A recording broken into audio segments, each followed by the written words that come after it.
Welcome to the Business Chef Podcast, where we learn from the best about the business side of the food service industry. Do you make food?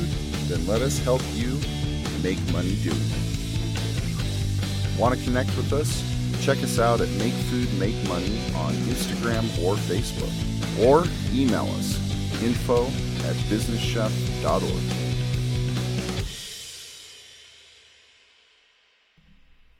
Welcome to another edition of In My Opinion, where I give my opinion on things that I see or notice throughout the month, day, week, year, whatever it might be.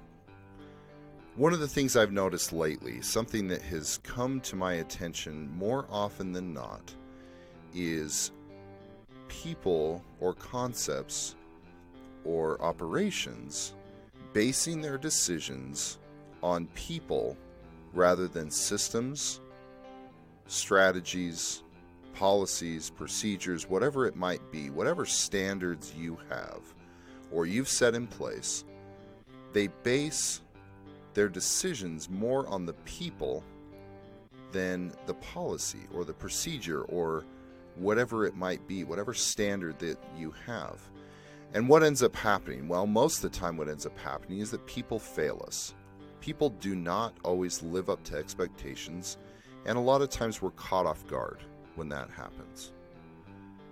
One of the things that I noticed this week was, as I was helping to put together a schedule for a client of mine, they kept coming back to, well, so-and-so doesn't want to work those shifts. Well, so-and-so doesn't have the ability to come in at that time. Well, we would like to do that, but unfortunately we're going to have to do this because so-and-so can't work at that time. Now, don't get me wrong. I am all for working around people's schedules, and I'm all for quality of life and making sure that people have balance and making sure that people have a life outside of work. The challenge is that when we base all of our decisions and we base our businesses and our company and our department, whatever it might be, when we base our success around someone else's schedule, availability, or what they want, that's when we do ourselves a disservice. We've got to be able to have a little bit of give and take on both parts. As an employer, it's one thing to be stringent and to be unbending and not willing to sacrifice or not willing to look at other options when it comes to employees and their needs.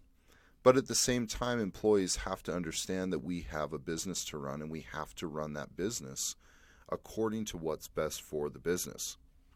So we can't always have the best of both worlds. We can't always be able to work the hours that we want to work when we want to work them and expect to make the money that we want to make. There has to be give and take. For the company to be successful, employees have to be willing to put in time and sacrifice to show the employer that they're willing to do what it takes to make the business successful. It can't always be one way or the other. At the same time, the employer can't expect employees to come in at times and hours and schedules that aren't accommodating to them in their personal lives or their personal needs. So, with that said, it's more important to base decisions in business off of systems, standards, and not necessarily personalities or individual wants. So when it comes to scheduling, or when it comes to trying to make a business work along with personalities and personal schedules and personal needs, there has to be some sacrifice and some give and take on both parts.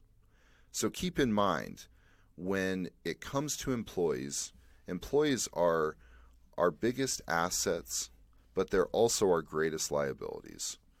And being able to help them by giving them the time off or the schedule or the hours that they need can ultimately benefit the company because you have much more productive employees. But at the same time, employees have to be understanding that hours of operation and that needs of the business are still real, viable needs. And without the company being profitable, successful, or whatever those benchmarks might be, they don't have a job. So there has to be some give and take on both sides. That's why it's very important to set up standards, accountability for those standards, and be consistent about it. Because when you do that, that's when you're able to really create a win-win situation. You're able to give employees direction and understanding of what's expected without having to sacrifice the needs of the business. Now, individual situations come up from time to time. I understand that. But as a whole, and generally speaking, we've got to base decisions on not only what's best for the company, but what is best for the employee. And the best way to do that is to create systems and standards and accountability and hold to those consistently to make a win-win situation for everyone. Because as an employee, you want to know what's expected. You don't want surprises. But as an employer, you want to be able to hold people accountable and expect to have people live up to the things that they promise to live up to. This has been another edition of In My Opinion, and I would love to hear yours. Hey, thanks for sticking around. Be sure to share this podcast with your friends, family, coworkers, or anyone who's interested in making food and money. And when you get a second, give us a review. It really helps us get the word out as well as letting us know how we're doing. Want to connect with us? Check us out at Make Food, Make Money on Instagram or Facebook. Or email us, info@businesschef.org.